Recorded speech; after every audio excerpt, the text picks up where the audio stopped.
Welcome to the May 5th Harbordale Civic Association meeting. I want everybody to know that this meeting is being recorded and that the recording of all of our general membership meetings are available on the website, so that if, in case you miss it or somebody asks you what happened last night at the meeting, you can just send them to the website harbordale.org, Harbordale Happenings, and you will find all of the recordings of our general membership meetings. Okay, so I'm going to start sharing my screen and share screen, and we're going here. And whoops, no, we don't want that. You don't want my emails. Nobody wants to see my emails. And what we need to see is we need to see an agenda. All right, this is our agenda. And we are very pleased tonight to have as our guests Stacy Spates, the cemetery administrator of the city of Fort Lauderdale, and Patricia Zeller, a member of the Cemetery Trust Board and the executive director of the Fort Lauderdale Historical Society. And before we actually get to our guests, I would like to acknowledge Scott, who was instrumental in providing us with the idea of having representatives from the Evergreen Cemetery come to one of our meetings and talk to us about the cemetery, because now that we have been working so diligently on Southeast 10th Street, a lot of people are beginning to focus on the cemetery. People who were not aware that it was there, people who were not aware of what the history was and what the relationship could be between the cemetery and its community. So we're very pleased tonight to have Stacy and Patricia talk a little bit about cemeteries in general and Evergreen in particular. And before Patricia comes on to speak about the history, which is her specialty, I have a couple of slides that I'd like to show. But I'd like to start with Stacy Spates, who is the cemetery administrator for the city of Fort Lauderdale. Stacy, do you want to get started? Good evening, everyone. My name is Stacy Spates. As Marilyn pointed out, I am the cemetery administrator for our cemetery system. I handle the administrative part of the operations. I'm involved with interment, burials, and that type of thing, but we do have a manager that's been with these cemeteries for 20 plus years that is on board. City was very fortunate enough to be able to retain him from the previous contractor that had been in place for 19 years, so that there would be a a seamless transition in terms of knowledge about the operations. Stacy, how many cemeteries does the city actually own? So the cemetery consists of 4 cemeteries, which is Evergreen, Lauderdale Memorial Park Cemetery, Sunset Memorial Gardens, and Woodlawn, North Woodlawn Cemetery. Right. And does the city actually own the cemeteries? We actually own them. Okay. We have always owned them. We just contracted day-to-day operations out for 25 years. Okay. And so when the Cemetery Trust Fund, what is that all about? So the Perpetual Care Trust Fund is something that is within the purview of the Cemetery System Board of Trustees, which Ms. Zeiler is a part of. But the Perpetual Care Trust Fund is basically a fund that is for the care and maintenance of the cemetery. It also includes some capital improvement projects to the cemeteries, but it's overall in perpetuity for the maintenance and care of it. And so, yeah, go ahead. How do we get the funds into that that trust fund? So deposits are made from our sales. Oh, okay. Chapter 497, mandates that at least 10% is deposited from sales from a cemetery. However, the city of Fort Lauderdale does 19%. Okay. So the sales that we make, that is deposited into the Perpetual Care Trust Fund, which goes into the principal of the fund, and then the maintenance and care of the cemetery is taken care of through interest and dividends. Does the city also contribute money from whatever sources the city has to the maintenance and upkeep of the cemeteries? Absolutely not. We take care of ourselves. We are not general fund supported. We are not taxpayer supported. It is all based on our sales. Do people make donations to the Cemetery Trust Fund? I've been at the cemetery for 5 years. and we have not had a donation yet. So we would certainly welcome that, but not in my tenure as of yet. Okay, well, that's good to know the overall structure. And before we get into some of the history of the cemetery, I want to just run a couple of slides to show everyone some of the beautiful, beautiful things that go on in the cemetery. This is a wonderful thing that we have in our community, and many people don't really know how wonderful it is.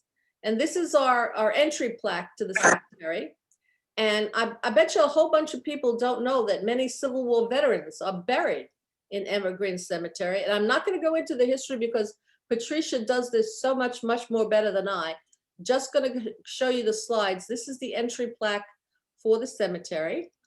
And this is our most important person who rests in our cemetery, Frank Stranahan and Ivory Stranahan, who are the sort of founding fathers of Fort Lauderdale. And if you live in Harbordale, you don't know that our cemetery has the founding fathers of Fort Lauderdale as residents in our cemetery. This is the Stranahan Memorial. We also have Edgar Bass, who is a Medal of Honor winner from the Iowa Infantry of the Civil War. That's how far back this cemetery goes. We have the Cromarties, also families who are important for Fort Lauderdale. There's more Cromarties. We have Leslie Nielsen. Everybody knows Leslie Nielsen. He's one of our famous people in the cemetery. And more important people. And we have a very important resource. We have ducks in the cemetery. This is a shot of, the beautiful shot of the headstones and the foliage in the cemetery. We have monuments, beautiful monuments in our cemetery. This is the gate to the Jewish quarter of our cemetery, which I'm sure Patricia will talk a little bit about. More of our monuments. And we also have these wonderful statuaries. I don't know if anybody has taken a walk in the cemetery, but we have beautiful, beautiful angel statuaries in our cemetery. And of course, we have the famous Leslie Nielsen bench, which says, sit down whenever you can. And I love to go into the cemetery and sit on Leslie Nielsen's bench and repose myself. More of these wonderful little beautiful statuaries. So I just wanted to give everybody a little taste of some of the things that you can see in the cemetery. And I would really, really like to have Patricia talk a little bit about the history of the cemetery. Pat, are you with us? I'm here. Thank you very much. Good evening, everybody. It's fun to join you and talk about this one really important treasure of the city. So I'm going to go all the way back. So the very, very first cemetery where, we're talking about 1900 was right about where the South Side School is. And the first thing that the city did was, when the city became incorporated as a town council, they hired a gentleman and, very specifically to move those graves over to what is today Evergreen Cemetery. So Evergreen Cemetery was all land. In 1893, Ed King came. Ed is the builder of all of our buildings, of Stranahan House. He built a lot of the original downtown buildings. He bought all of the property in Rio Vista that was south of Mary Brickell's holdings. Remember, by 1890, Mary Brickell owned 4 square miles of the New River, including that 1 square mile that's called the Frankie Lewis donation that actually was, that has a significant chunk of Rio Vista in it, south of the river. So Ed liked it so much. He was coming to farm. He'd worked on the Royal Point Sienna Hotel for Mr. Flagler. Came down, speculated, bought some land, planted Evergreen Cemetery in pineapples. Ed really liked to plant pineapples. So that part of that was a pineapple farm. And then, Cliff Lake is just off the back of that. Well, Cliff Lake was what he used as his dredging spot to bring up fill for areas he was working on, and even to make some of the bricks. Remember, Ed was the innovator that was one of the first in Florida to use the hollow concrete block in his construction building. So a really major, and Ed by trade was a shipbuilder, not a home builder, not a building builder, but he was obviously very skilled in his craft and carried it over into doing many of the very first structures of the city of Fort Lauderdale. So Ed's property then was deeded to the city in 1911, and there actually was an exchange of money, and that's when this Evergreen Cemetery was established. A couple of innovative things. Remember, and this is not a pleasant part of our history. Remembering that in the years before World War II and even post World War II, because I was a little girl in the 60s and I remember seeing the signs, there was discrimination against persons of color, but there were also discrimination against people who were Jewish. And so one big innovation in this cemetery was the Jewish section that was immediately admitted to this section and has been maintained all along. And some of the really important names that are there, a lot of the early Jewish citizens, like they were shop folks, professional folks. So Mo Katz is in there. And of course, a lot of you, if you're an old timer like me, you remember Pop Sterling and Sterling's that was on Las Olas. So that family is in there as well. So lots of amazingly wonderful stories about the Jewish folks who helped to settle Fort Lauderdale and the recognition of them being part of the Klan rather than excluded in some way from being part of the Klan in this honored burial site. So some of the other folks buried there, I know you mentioned the Stranahans and some of the others, but one of the families that is so incredibly important to early Broward County is the Bryans. They're the folks that we care for here. Their entire family is buried there. Tom Bryan actually is the person who's responsible for carving Broward County out of what was originally Dade and Palm Beach County, and that happened in 1915. He lobbied the state legislature for 2 years before he accomplished that, and he finished it finally. It was established in 1915, and the original name of Broward County was Everglades County. That was what everybody here had come to a consensus. However, the Florida legislature, in their wisdom, said, oh no, Governor Broward has died, and he's the one who started the dredging project, so we're going to call it Broward County. So that's how we got our name. And Tom Bryant was largely responsible for all the negotiating required, because we figure locally he had to negotiate with Dade County officials and Palm Beach County officials to get that land, to get them to agree to give some space so that Broward County could be carved out of both of their land tracts. So another really cool thing about the cemetery is a very significant pioneer family, the Olivers.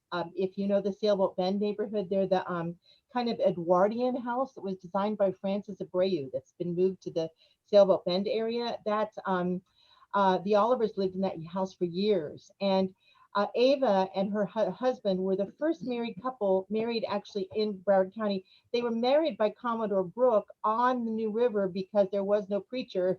So he was a captain and he could do it on the water. So they pushed the boat out into the middle of the river and then brought it back after they'd done their vows. So that was how they became the first married couple. But the really cool thing about them is their son, Frank, who was a very big involved here at Historical Society, because we're coming up on our 60th anniversary.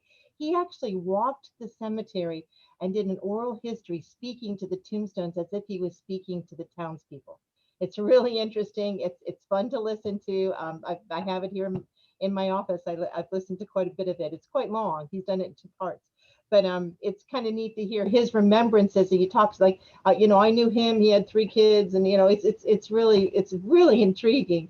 And then just for your own edification, we have one of our curators or historians in residence does a walking tour of Evergreen Cemetery, and also our board chair, who's also an historian. Will do walking tours. So if you ever wanted to get a group together to do a walking tour in there, we'd be happy to accommodate you and get into a little more depth of the history. But there's definitely a lot of stories there. There's a lot of, I just think the thing I've learned working here is that the people who settled our town were, they all had extraordinary stories and extraordinary lives. And some of them were extraordinarily difficult. But they had a way of banding together to get things done that was really kind of a bit different than our sister cities to the north and to the south. And it's kind of neat to hear their story and how they all work together. So some famous ladies that are there too. Don't forget Virginia Schumann Young and her family are there, and She was a very, very important part of the city of Fort Lauderdale, first and only woman mayor of the city. So, you know, it's there's, and you know, it's gone forever. There's lots of people to discuss in there, but we can do a more extensive tour for you if you want to put a group together. The thing about Mr. Bross that Marilyn mentioned is he's the Medal of Honor recipient from the Civil War, who came here, you know, and as a very mature person and lived that last part of his life in the city of Fort Lauderdale. A very interesting gentleman. So lots of stories, lots of people, and a very precious part of the city of Fort Lauderdale. Patricia, that's fantastic. I had no idea that it was a resource that was available to us to actually have a little tour. I will certainly get with you and try and work out a time and the arrangements and send out an announcement to our membership. I'm sure that there will be lots of people who would be very interested in doing a kind of a tour of it. I know that there are lots of people who just walk in the cemetery. There are people who bike in the cemetery. I know I go there and I just sit on the bench and contemplate and, you know, just get a little bit of peace and quiet. In the middle of the city, it's amazing. There are birds, there are monkeys. Remember, Cynthia, when we had the monkey? I mean, that was like one of the most, I'm going to unmute you, Cynthia. I'm going to ask you to unmute. Tell them about the monkey. The monkey was fantastic. The monkey was fantastic. My grandkids and daughter had just arrived. It was around Thanksgiving time, and they looked up and they said, "Look, there's a monkey." So we saw it. The next day, I brought them to the cemetery to go to the backside so they could see lizards, because there are thousands of them. So we were sitting quietly, enjoying the cemetery. They're looking at the lizards. And my 5-year-old, she was 5 at the time, pointed and said, "Look, there's a monkey." And we looked, and there was the monkey. And the monkey came right in front of us and danced. And then we found Missy, who is running the program on the monkeys and blah, blah, blah. And as it turned out, and Pat, I don't know if you realize this, but the Sun Trolley's yard was down at the end of the new runway, and it was an Avis Center before, and it was the home of the monkeys. So I get to see them a lot at the yard for the trolleys, actually. But the monkey, 2 monkeys came here 2 different years, and both monkeys enjoyed the cemetery. They were males, young males that were kicked out of the group looking for females. So they came to Harbordale looking for females, right? That's Interesting, right. Very interesting. Okay, well that's really cool, and thank you, Patricia, for letting us know that the possibility of arranging a tour for our members who want to. Cindy, do you want to say something more? I'd like to ask Pat a question. Sure. Pat, what do you have at the, maybe you could talk a tiny bit about the Historical Society as well. Do you have any room for volunteers there or anything like that? Now that I'm retired. We desperately need volunteers all the time. If you don't know what we do, we're 3 museums and a full research library, 4 blocks east of the Broward Center for the Performing Arts, where the river meets the railroad. The New River Inn is our principal main museum. That was the railroad, the original railroad hotel. Remember, Henry Flagler's railway station was just to the east of the tracks. New River Inn was just to the west of the tracks. It was sort of ground central for those very, very beginning days of the city of Fort Lauderdale. Addition to that, then, you know, that we have the King Cromartie House, which we call our Pioneer House Museum. That was actually located in Smoker Park. And in 1971, the Junior League moved that up the river to its current location that's on the Southwest 2nd Avenue, there, right just west of the railroad tracks. And then our 3rd museum was actually driven by Virginia Schumann Young in 1976. Ivy Stranahan had died in 1971, and the city felt very strongly that they needed to honor her memory as the principal teacher, the original teacher in Broward County. And so the schoolhouse was reconstructed then from the original pictures from Ed King. And that's also on our, those 3 function as our public museum buildings.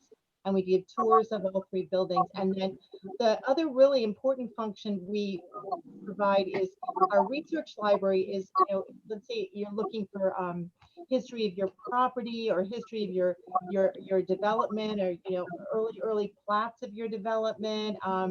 We have authors in here every day that are doing. We just did research for the Sun Sentinel today on a property, so we're constantly. So a lot of folks come in. We've had 2 new books this year on the New River, written by some of our folks that are historians and residents to us. So we encourage that quite a bit too. So we have the in-person program, and volunteers here. What we pride ourselves in saying that our volunteers, we craft a position for the volunteer. We're not going to force somebody into just roles that we've created, because we like folks to feel like they're contributing at their capacity, and not just doing a nothing job like answering the phone. So we have, for example, a volunteer now who is a librarian who works in our library. We have about 3,500 rare books, almost all of them out of print, on Florida history, particularly to Broward County.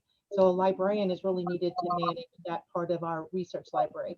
And we have another who works with us completely on the newspaper clippings files that Florence Hardy started in the 1920s. Believe it or not, they live here, and we ask them still every day. And then a lot of our volunteers are giving tours for us and working with the customers that come to visit the museums, either at the front desk of the museum or actually giving the tour. So we have a job for everybody. Come and see us, and support us with membership. We also have some online programming. If you're looking for enrichment, we have the second Thursday of every month at noon, we have a Meet the Author program that local authors. It's been really well received. Lots of folks join us, and that's via Zoom. And then on the 4th Thursday of the month at noon, we have a Curator's Corner, where one of our curation team brings an object that's been in our collection that nobody's seen for however many years, 60 years maybe, right? So, and tells the story, but they're unique and wonderful. That one, we've had visitors join us via Zoom from as far away as Dubai. So that's been a pretty well received program as well. So lots of other things going on. Just check our Facebook page, and we'd love to have you involved with us. Thank you. Michelle, did I see you raise your hand? Michelle Kane? No. Okay, very good. All right. Well, this is wonderful about history and learning about it and participating in it. And I think that it's very important now that we hear from Trish Logan. Trish Logan is the city staff person who is the liaison to the Historic Preservation Board. She's our historian. I worked with her when I was on the Historic Preservation Board. And I'd like Tricia to talk a little bit about the possibility of having the cemetery included on the National Register of Historic Places. Trish, can you unmute yourself? Hi, good afternoon. Hi, Marilyn. Nice to see you. Thanks for having me. As Marilyn mentioned, I'm the Historic Preservation Planner for the City of Fort Lauderdale. So I do act as the board liaison to the Historic Preservation Board. I primarily do the regulation of properties that are designated and handle any designations that come through. To put the Evergreen Cemetery on the National Register, if it's a city-initiated project, I would have to have a directive in order to proceed with an application. And as of this time, I've not been directed to do that. So, but just to give you an overview of the process, it does require a preliminary application to the State Historic Preservation Office. And that's something that could be prepared by anyone with knowledge about the cemetery to provide them with initial information concerning the history to understand that it does or does not qualify for placement on the National Register. So they'll review the application, that preliminary application, make a determination and issue a letter, whether or not that property is eligible. If it is determined to be preliminarily eligible, they will give us direction to go ahead and prepare what's called a National Register nomination. And that takes a lot of time to prepare. It is a very detailed application that requires a lot of information. And then once that's prepared, it's sent back to the state for them to review, and they'll place it on a National Register Review Board agenda. That agenda only takes place 3 to 4 times a year, and there's strict deadlines for placement on those agendas. So once it's placed on that agenda, if it is considered to be eligible and approved through the State Historic Preservation Officer then sends it to the National Park Service. And the National Register Keeper will review the application and make a determination if it is eligible for placement on the National Register. If they agree with the state's assessment and the preparer's assessment of the property, then it becomes officially placed on the National Register of Historic Places and a certificate's issued, and then that's it. So it is a lengthy process. It somewhat is dependent on how quickly the person who's preparing the application moves to gather information and put everything in the appropriate formats. But once it gets going down the path, well, overall, from start to finish, it may take anywhere from 1.5 to 2 years to complete. So that's a very comprehensive view of the process. Couple of questions. What can we do as a community to advance the idea of moving or beginning an application for inclusion on the National Register? Who do we have to call? Who do we have to email? Who do we have to pester? Well, if it's a community-driven project, then it would be something that, Marilyn, I can provide you with some more information directly on how to get in contact with the State Historic Preservation Office. Well, could we also write to our elected representatives and ask them to make it a city effort rather than, or in addition to a community effort? You're certainly able to reach out to your elected officials and talk to them about your interests in that. Okay. But- What other cemeteries in the city of Fort Lauderdale are on the National Register? Just the North Woodlawn Cemetery. And how did that come about? Was that a community-driven application, or is that a city-driven application? Stacy may have a little bit more information than me, but because it did get initiated prior to my starting with the city. Mm-hmm. But I believe there was a Department of Transportation project that overlapped with the cemetery. And because of that project and some studies that were done as part of that effort, then interest became spurred in getting the cemetery placed on the National Register. It was already locally designated. Is Evergreen already locally designated? No, it is not. Oh, that's a shame. All right, I well, was we on have a lot of work to do. Yes? Marilyn, I was Yes, on that Patricia. committee for the Evergreen Cemetery Yeah. from the beginning, and Stacy knows this too, that the issue there was it was very different than Evergreen. FDOT took portions of Evergreen Cemetery for I-95 in the late 60s. And so they worked with us and the city and really the community for several years to in somewhat making restitution to the community for that abuse of that space and the desecration of graves. And the state drove that whole thing. I remember sitting at the table and the community leaders all put together the words for the historic plaque, which the state also purchased. So all of that was state of Florida sort of drove that whole project on the Woodlawn Cemetery project. So would you recommend that we first start trying to make sure that it is designated on the local level before we move on to the federal level? That's a Tricia question, not me. Okay, Tricia. I mean, I can't make any particular recommendation regarding that. Just to give you an idea of what it means to be on the National Register versus a local designation. The National Register is an honorary designation. It doesn't come with regulations associated with it. That's good. But a local designation does come with regulations. Okay, so we would, yeah, go on, I'm sorry. It would follow our historic preservation ordinance and any alterations that were going to take place there. So any I'm not even sure exactly what those alterations may be, but it may, if a new structure was to be built on that site, for example, or a pavilion or something of that nature, it may have to go through the Historic Preservation Board for their review and approval. But it does have to follow the regulations as far as anything being constructed on the site that's new.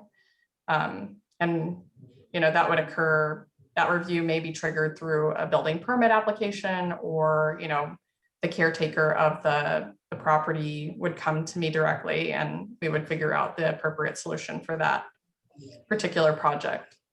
Okay, well, you've given us a lot of information, and clearly we need to talk a little bit more about this amongst ourselves and with you.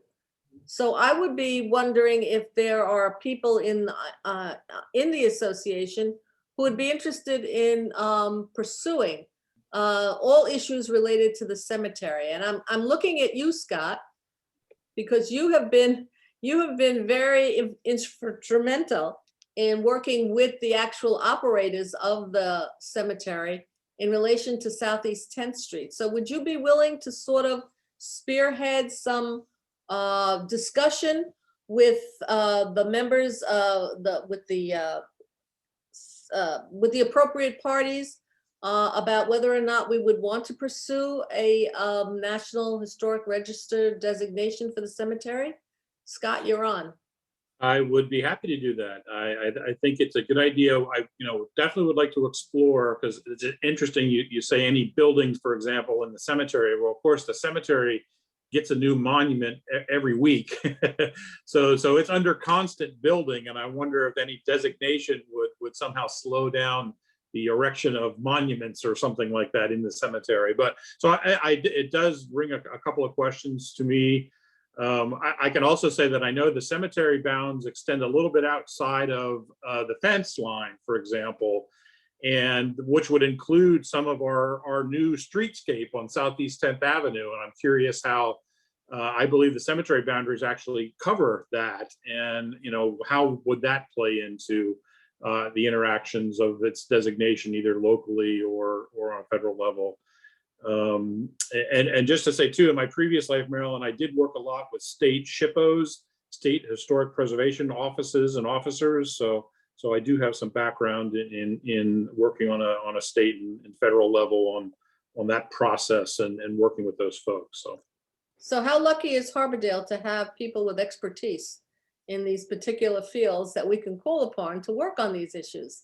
So you're right, Scott, we got to be careful on this. We have to find out the pros and the cons. We don't want to jump into something before we know what it entails, and we want to work with the appropriate agencies. And if you're willing to take on that job, I'm willing to help. And I know that there are other people, and perhaps after this meeting, people will contact me and say, this is something we would like to be involved with too. So I think that's I think we really must thank our guests tonight for giving us this sort of framework to think about the cemetery and to bring it sort of close to our attention. I know me personally, I was not aware of a lot of the things about the cemetery, and it was just a green space that I sort of walked around. But I think it's a legacy that we should be protective of. And we should spend some time and energy thinking about it and working with the agencies to advance whatever is important for the preservation of the cemetery. And Patricia and Stacy and Tricia, I want to thank you very much for joining us tonight and giving us this background. And we will be back to you all, and we will be talking to you about what we can do to help the cemetery going forward. Okay, thank you guys. Appreciate it. Thank you. Have a good night. Okay, have a good night. All right, let's get back to the next item on our agenda. I'm sharing again. And that is the agenda here. Those who are our nice people who are with us tonight. And on the agenda is also an update, President's Report, an update on the F3 proposed administrative modifications for the boat storage facility. I have nothing to add because they have not contacted me with any new information, but I will take this opportunity to talk to you all about parks.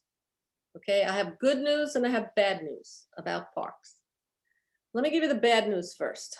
The bad news is I was just informed by Ben Sorensen and Phil Thornburg that our proposed park on Southeast 12th Street, okay, we're not going to get that park.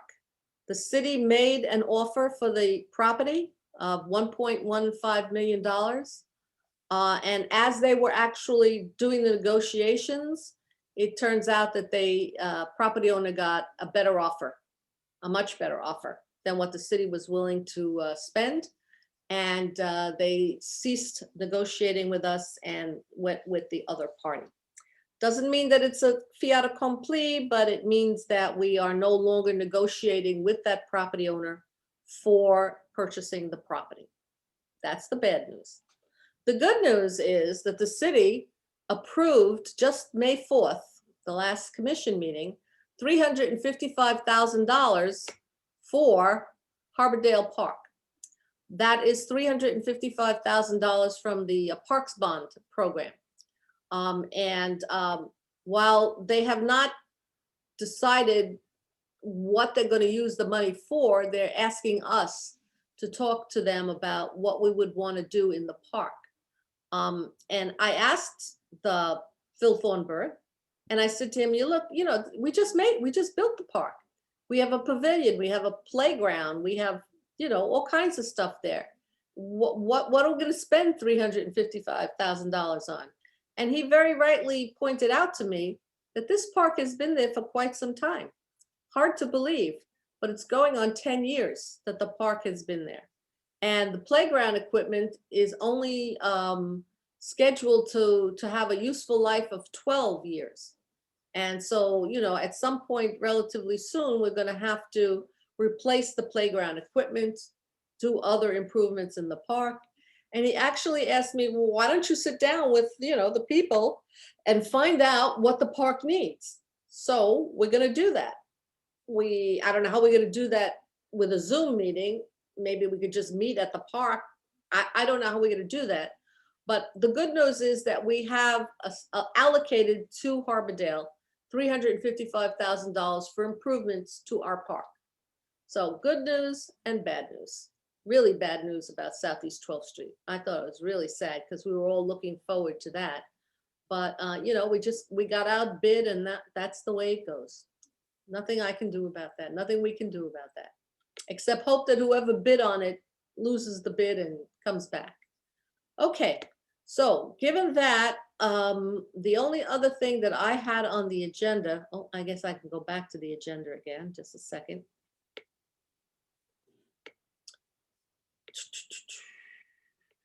The only other thing I had on the agenda was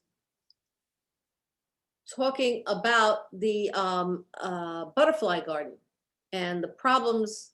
I wouldn't call them problems, but the issues that we've been having vis-a-vis our little butterfly garden. And I'll get to you, Robert, in just a second.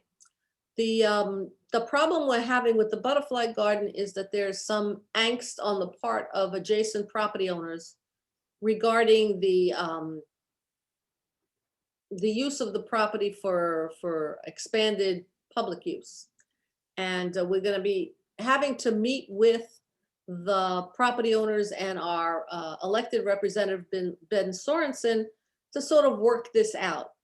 And I don't know how to characterize this other than to say that I've been in these positions before where a project goes, like almost 90% complete and everybody loves it.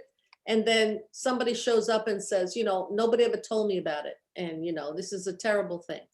And you have to deal with these things. You have to deal with these things. And fortunately for us, our elected representative, Ben Sorensen, he's very good at this, at soothing egos and getting people together.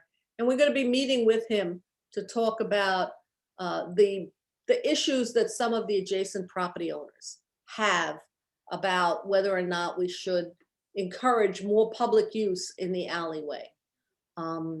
Now, I'm deeply appreciative to all the people who have been sending Ben Sorensen testimonials about what a good thing that is to sort of counterbalance some of these other views about not allowing more and better public access there.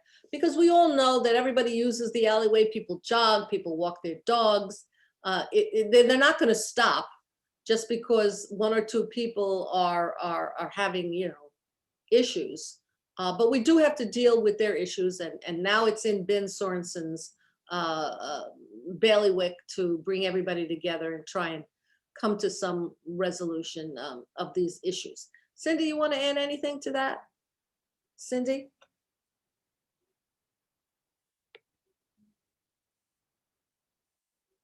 There. No, I mean, I think we'll resolve everything. I do want to say, I was getting a little confused in what you were saying, though. This won't bring more people to the area at all.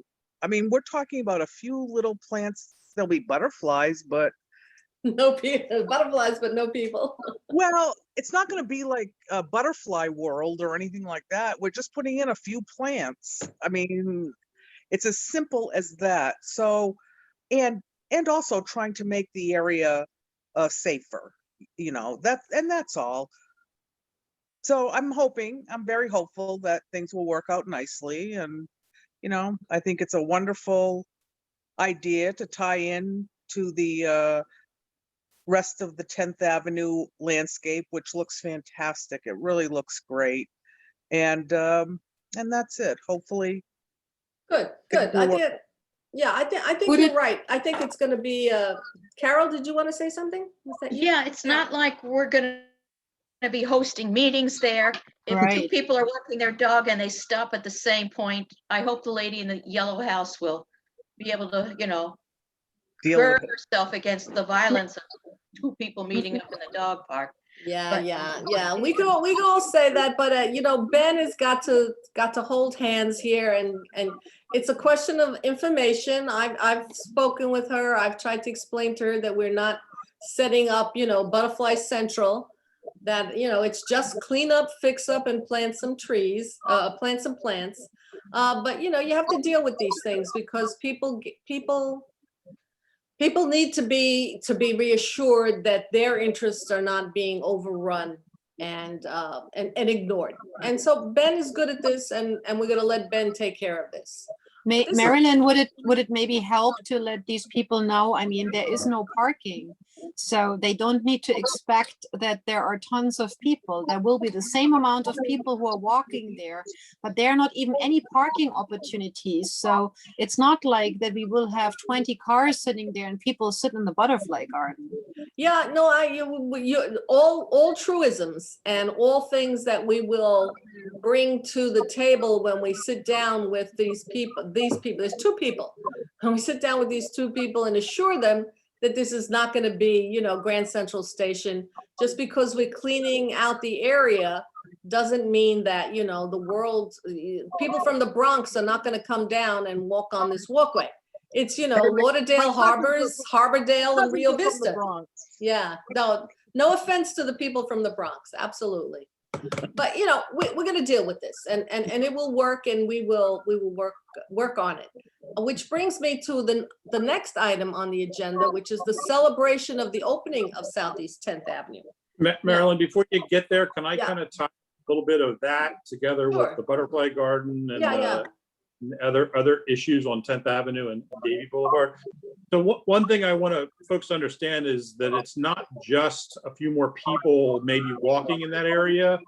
And particularly, there's some issues with traffic that not only affect those two landowners, but affect all of Harbordale. And so, you know, for example, replacing the guardrail there, which has been a big issue of theirs, it is actually a last line of defense for a bigger problem in Harbordale, which is wrong way drivers and speeding drivers. Yes. And putting up a barricade to protect the last person in line's property is not a community-based answer to this problem. And I want to keep reminding folks that if we can, do some things to address those two issues, it will address also the issues of those two landowners with the guardrail and their issues there. Okay. And let me just say, just a couple updates on 10th Avenue. So last week, the barrels on Davie Boulevard were pushed to the side, and that allowed more wrong-way traffic to come down Davie Boulevard. And Cindy and I can attest to that because we happened to be standing near the corner when some totally clueless driver came swinging around the corner there, and I couldn't understand how she got past the barrels. And then I saw that they've been moved. And then this week, all of the barrels, except a few on 10th Avenue, were picked up, and all of the signs, the extra one-way do not enter signs, are gone. Oh, no. So Yes. just this week, the traffic is picked up in front of my place, going the wrong way. Because the same problems we've had there for years. It's not well marked. And those barrels did a wonderful job, but I can tell by the amount of cars I see going the wrong way. They also tend to go further down the block because of some of the signs that were removed.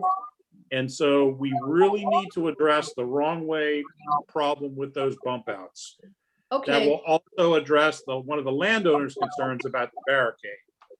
okay, Carol?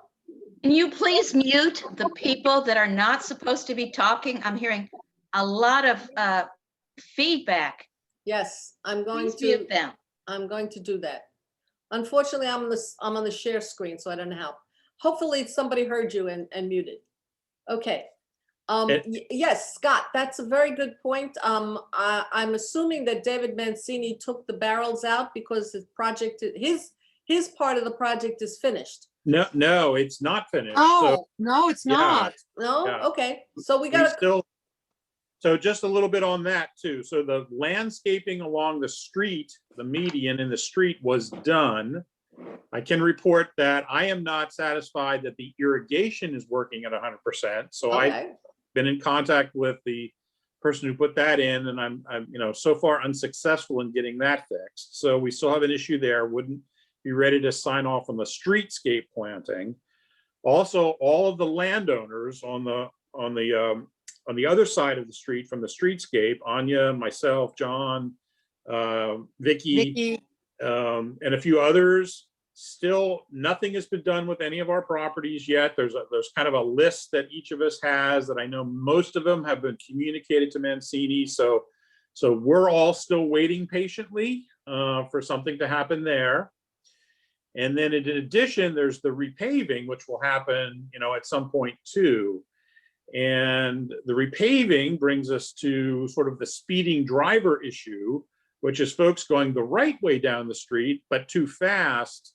One of our speed humps is completely missing, and one of them is proposed near the end, near the curve where the guardrail was, to help slow traffic right before it makes the turn. And so pressing for that either to be tied to the sewer project or how we would address that is very important, not only for that landowner, but for the, for the Harbordale neighborhood. okay. So, right. definitely some things are still going on that we need to be in communication with and not sign off on with both the sewer project and some of the things we've talked to the transportation department about. So.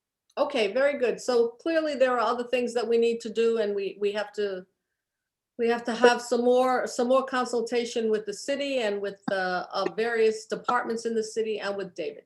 And we will do that. That's, yeah. And what I would like to add to this is what's really interesting. In the past, David Mancini was very responsive, but since I now texted 2-3 times asking him when the rest will be done, and he promised me to stop by to go through the list, and I never heard back. Okay. So now suddenly there's complete silence. Okay, well, I have had a similar situation, and he called me to apologize and said that he is like up to his ears in other projects for the city, and therefore he's like torn in 5 different directions. Not an excuse, but Yeah. I can understand that. And we'll just keep on it. We'll just keep it. We don't give up. We just keep on it. Right. Yeah, but at one point it's getting really annoying because I would like to get over with it and not always think I can't leave town because maybe David Mancini stops by. Yeah, okay. I understand. I hear you. So two things that on the good side is we have half of the bollards have been painted blue. I don't Oh, know why half, but that happened this week. We have now the dark blue Harbordale color on half the bollards and the other one's not painted. And I did see them out there. They had replaced a number of the cemetery fence tines that are on the fence, and they were painted black this week or late last week. So they are still around and they're still making some progress slowly, but we need to keep after them.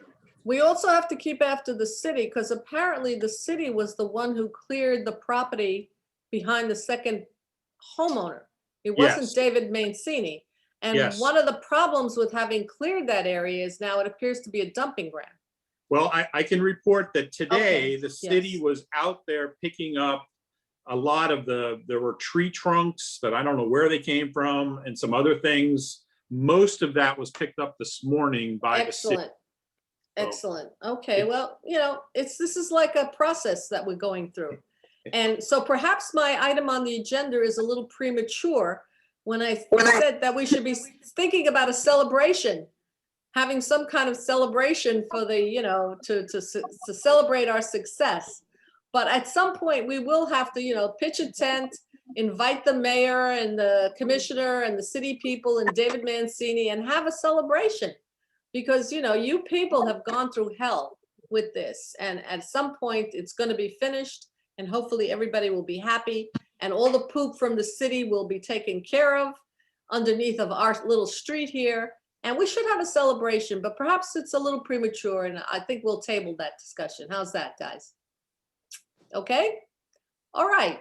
And then the last thing that I want to talk about before I open it up for general discussion, and I know Robert Kane has something he wants to add on the general discussion, is Diana, who is our secretary, is putting together it was our most recent graduate of the Leadership Academy, and she's putting together something called Welcome Baskets for a group that provides services to children who are aging out of foster care. And somewhere on our list here, on our thing here, is somebody named Bobby. Bobby from the organization.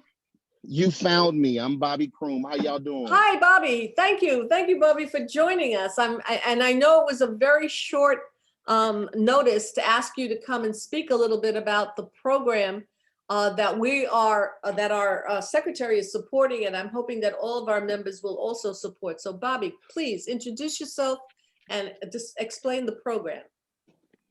Hello, everybody. Hope you guys are having a wonderful night. I know everybody can't answer because we're all on mute.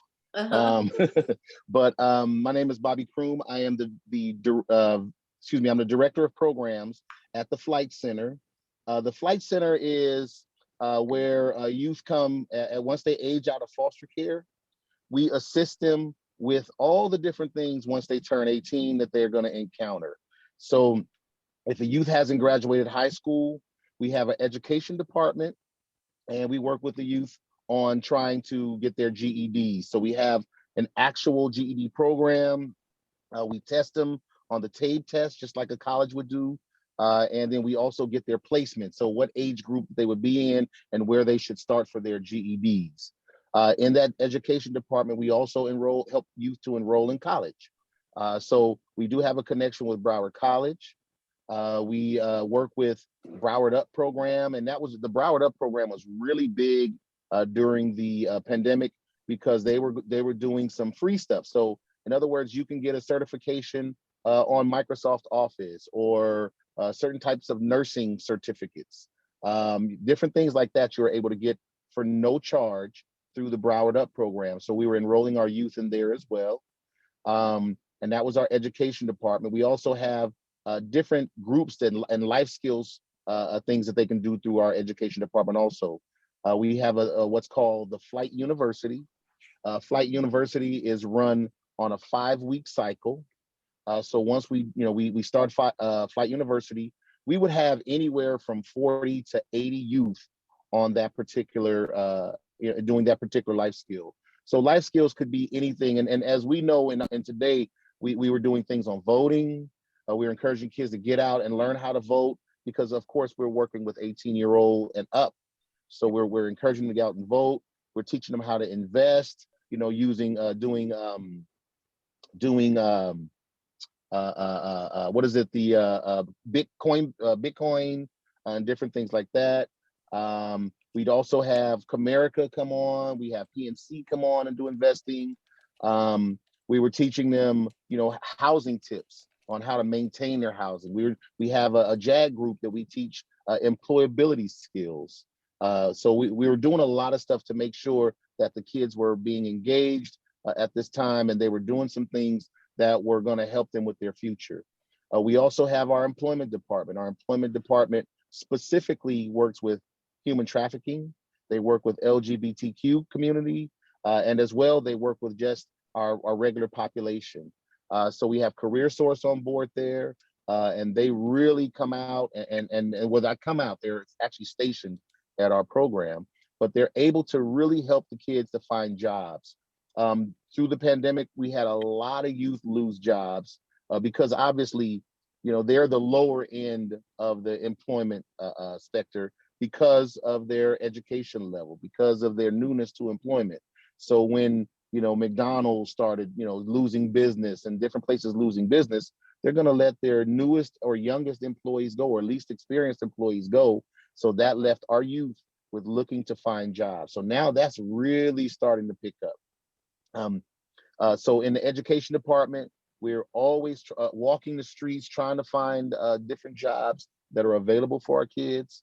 And once the kids come in, we're able to connect them. We're able to help them with resume writing. We do mock interviews with the youth.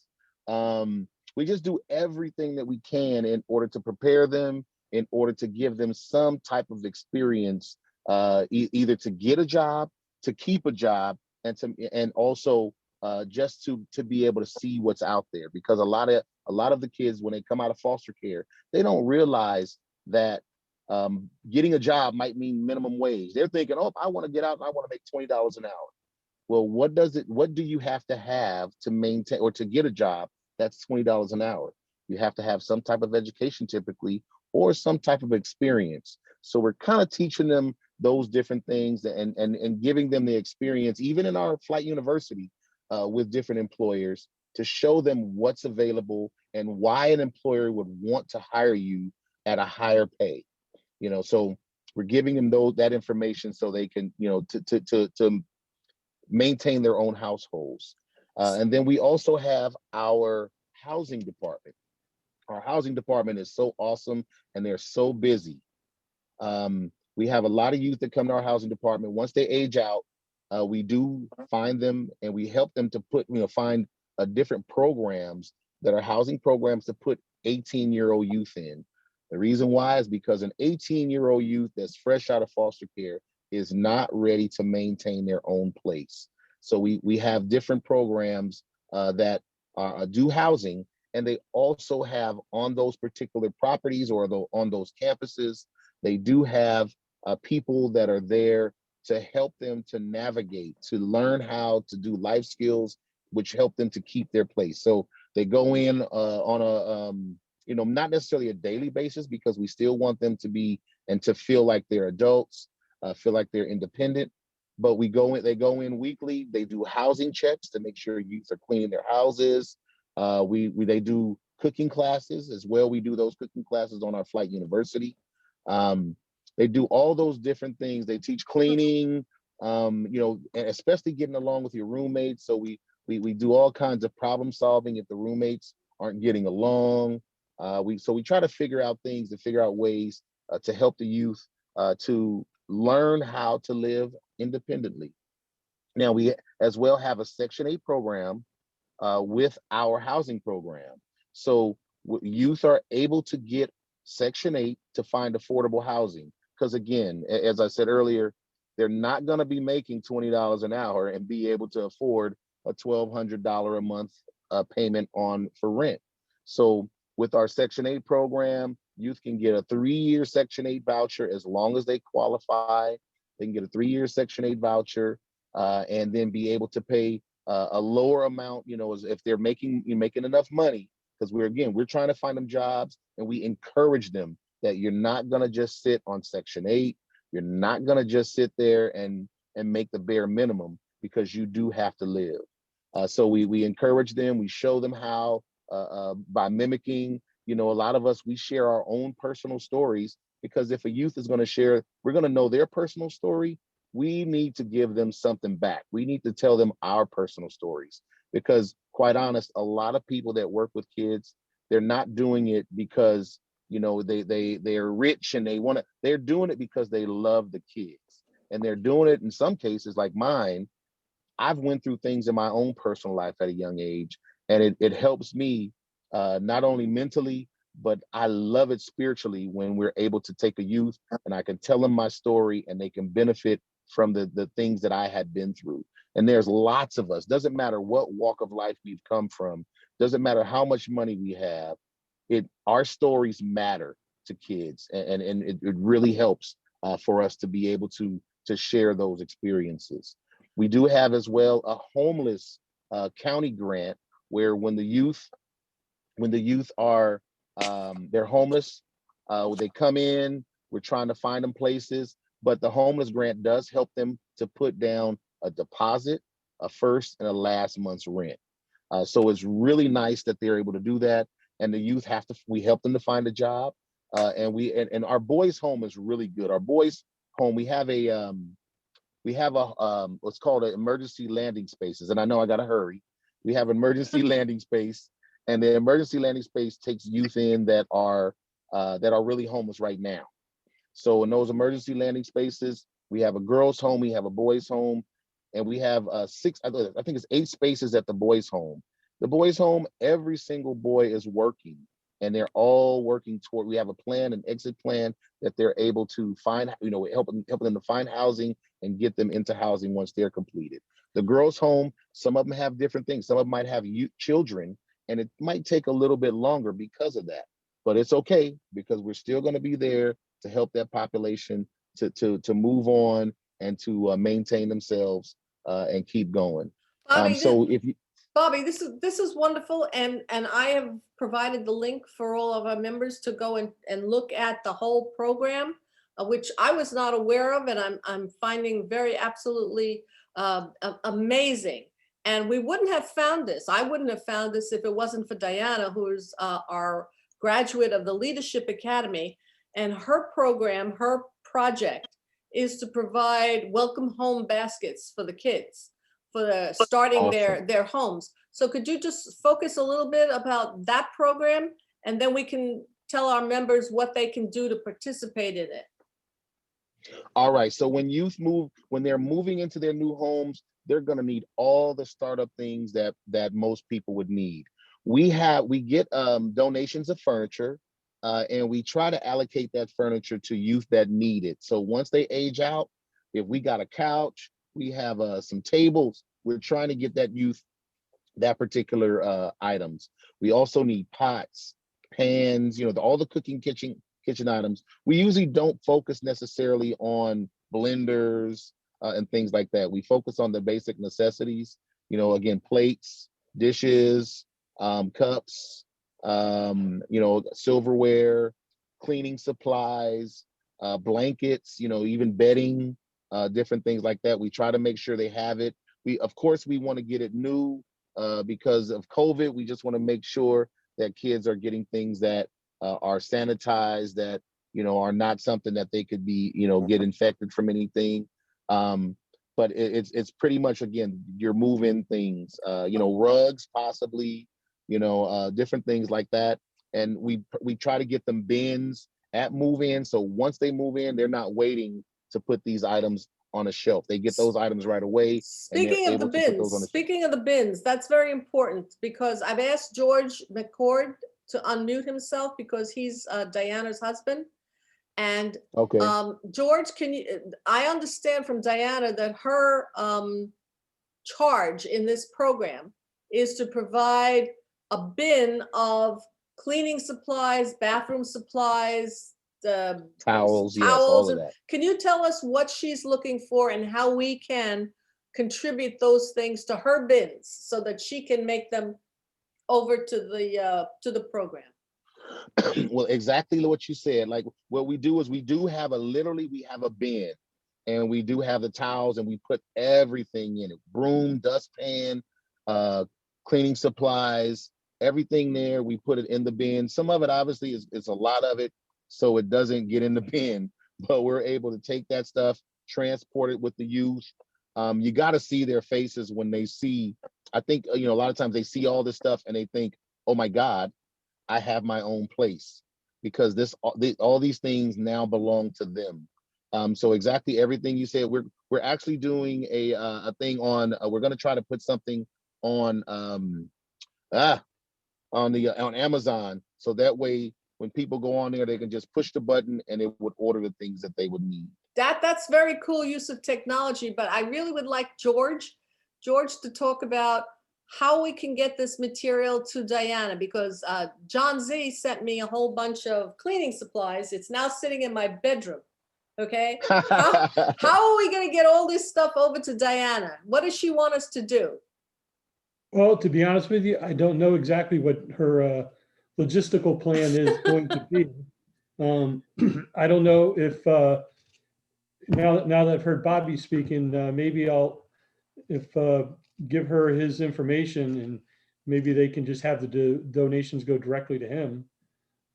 We can do that, or we can come pick them up. However you need, we'll figure out a way. Okay.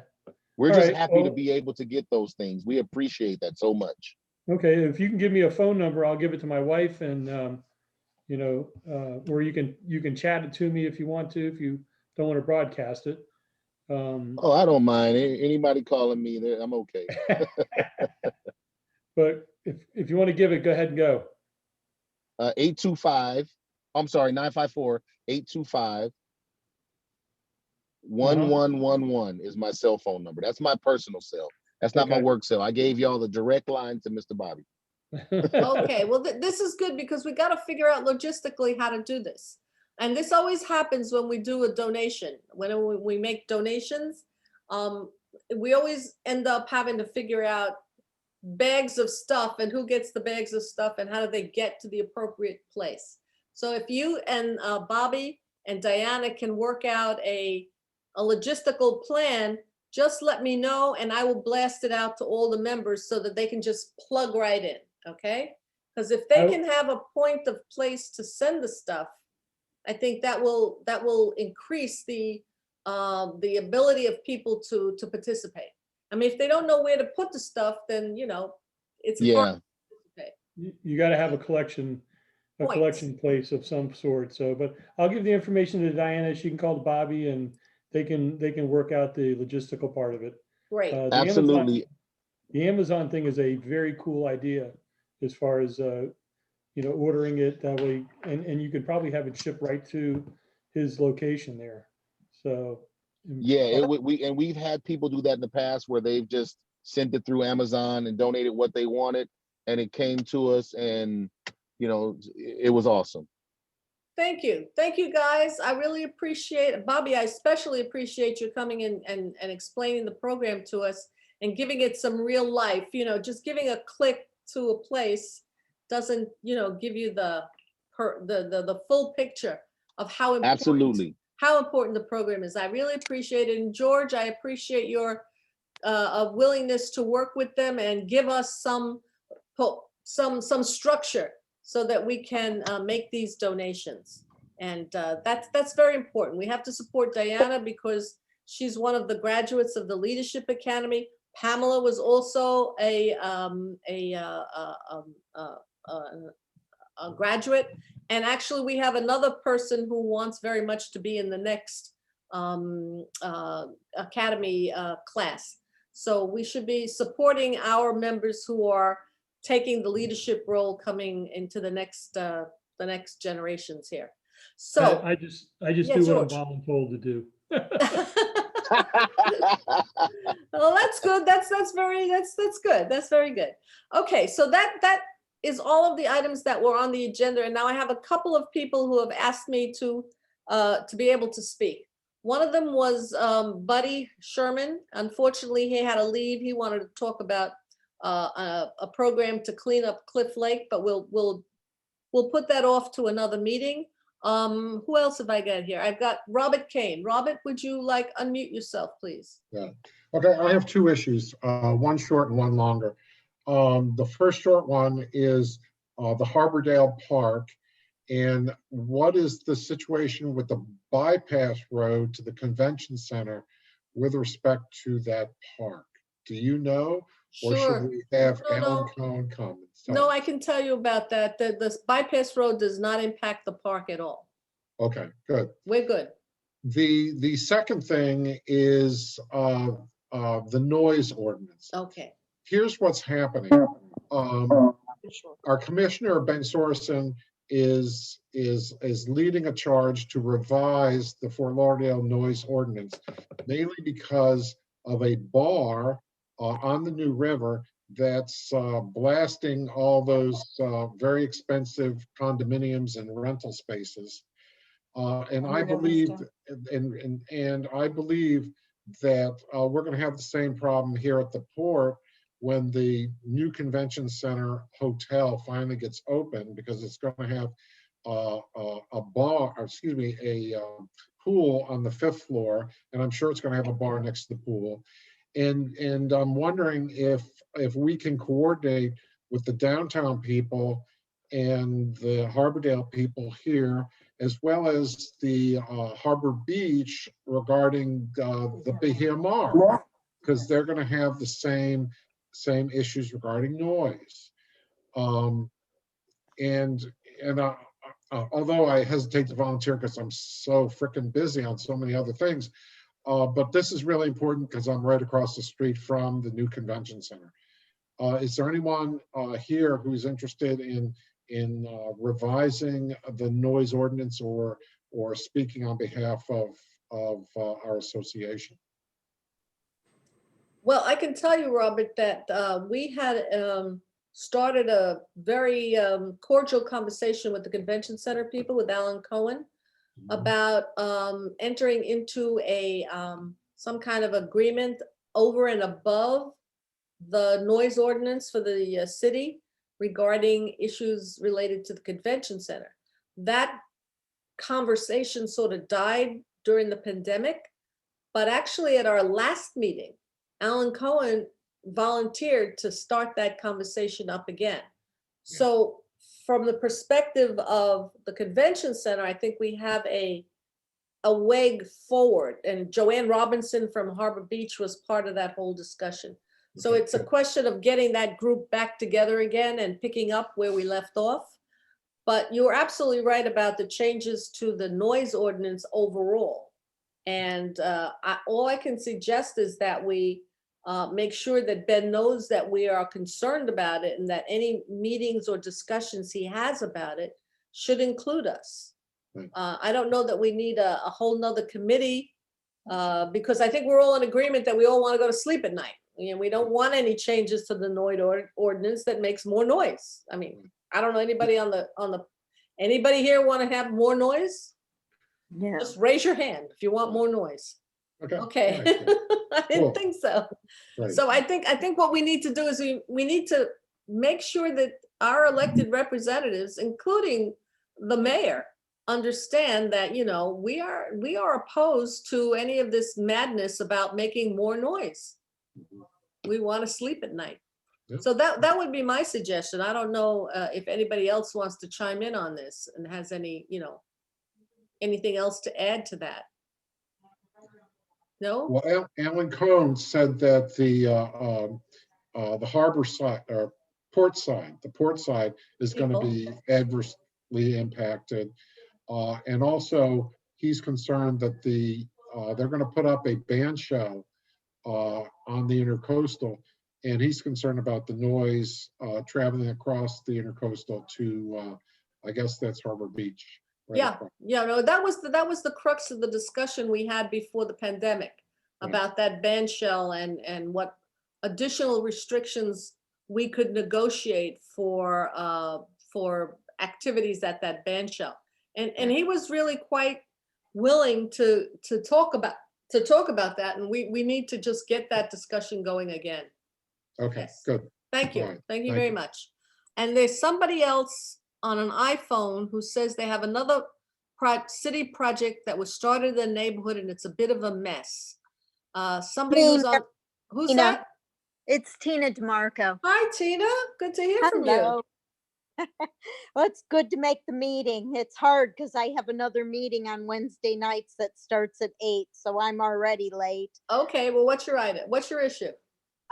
So as anybody noticed, they started on Miami Road to put new poles in.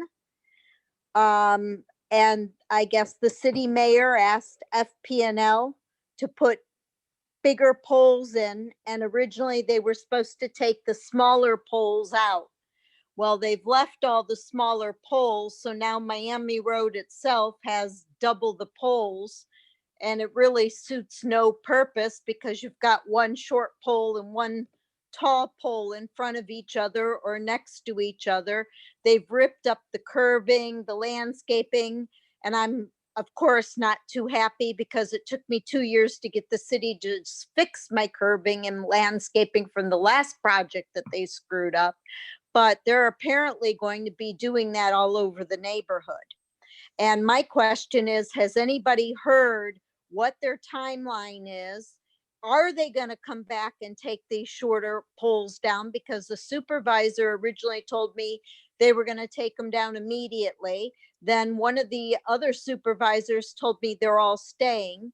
And he couldn't tell me when landscaping and curbing would be done because they've subcontracted to other contractors and they weren't sure of the scope of their project. Okay, well, that's, wow.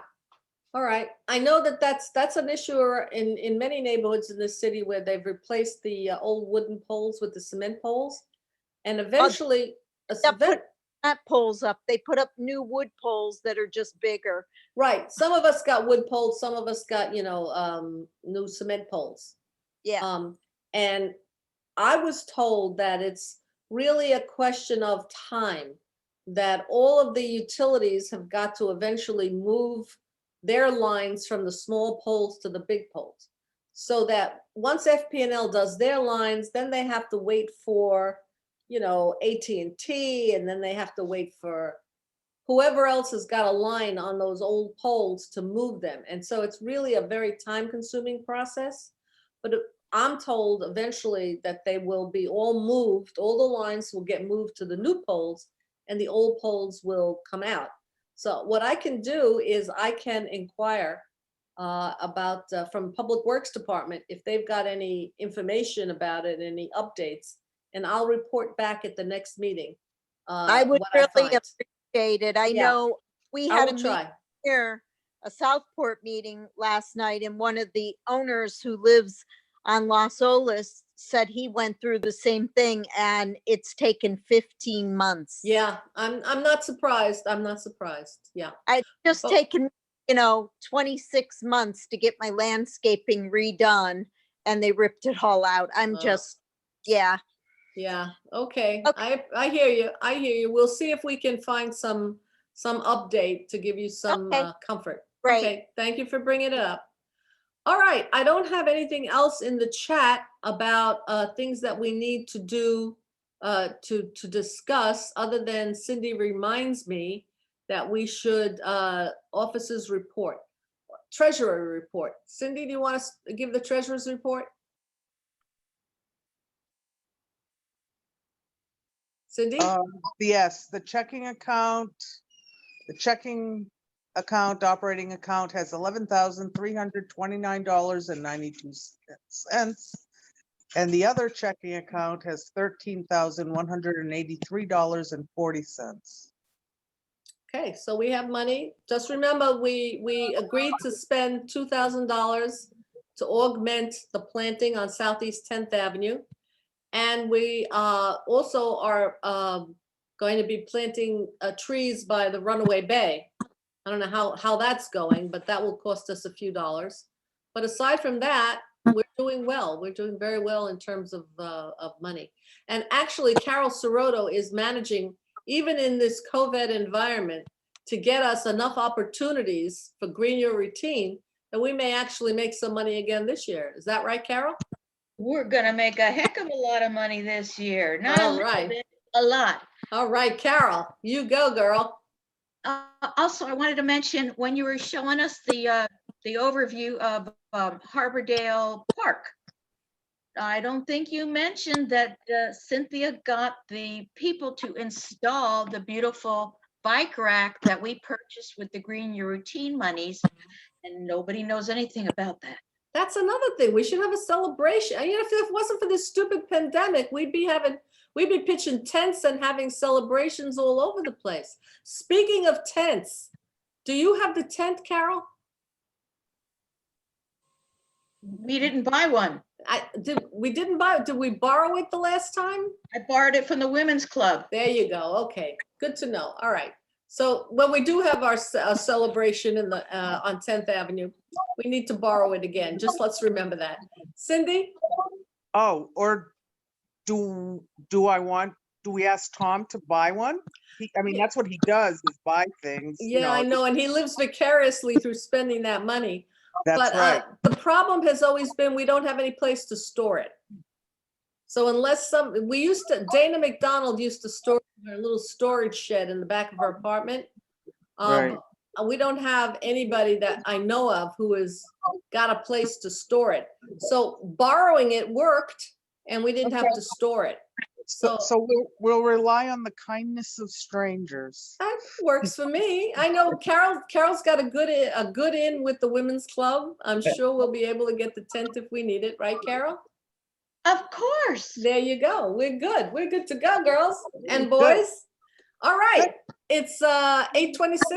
If there is nothing else that anybody wants to discuss, I just want to let everybody know that our next meeting, our last meeting in June, because we're taking off in July and August, we will have Shelby Robinson back to talk about Cordova Road and Southeast 15th Street, how that project is going, the crosswalks and the raised intersection.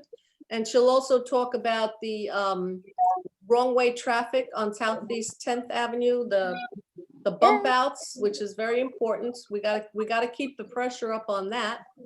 And that's what's on the agenda for sure. And there may be other things. And if anybody wants us to talk about any other projects or issues, just let me know and I'll put it on the agenda and I'll try and get the right people to come and address the issues. So if there is nothing else anybody wants to talk about, I would like to adjourn the meeting and thank everybody for coming. And I will definitely see you all next month, if not sooner. Okay? Bye. Good night. Good night.